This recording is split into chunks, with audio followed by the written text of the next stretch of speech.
काय करते मुबश्रा? मी पेन्सिल शार्प करते. शार्प करतीये. इंग्लिशमध्ये कसं म्हणणार? Fill the pencil. आता तर म्हणली शार्प करतीये. बघा, हे काय म्हणाली? शार्प करतीये. मग पील द पेन्सिल म्हणणार का शार्पन द पेन्सिल म्हणणार? Sharpen the pencil. बर. जेव्हा नवीन पेन्सिल असते, ज्यावेळेस तुम्ही तिला सोलून काढता, कशामध्ये? शार्पनरमध्ये, त्यावेळेला तुम्ही म्हणणार पील द पेन्सिल. काय म्हणणार? Peel the pencil. आणि जेव्हा तुम्ही त्या पेन्सिलीला असं सुपेस सारखं टोक करणार, दाखव टोक, असं टोक करणार, त्याला अणुकुचीदार करणार, तेव्हा त्याला म्हणायचं शार्पन द पेन्सिल.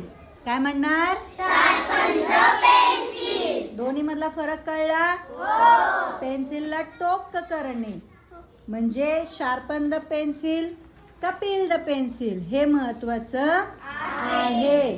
सुरुवातीला आधी तिला तुम्ही सोलून घेता म्हणजे पील करता, आणि नंतर शार्पन करता, अजून चांगलं बारीक बारीक टोक करता, त्याला शेप देता. हो की नाही? आला फरक लक्षात? Sharpen the pencil, peel the pencil. छान.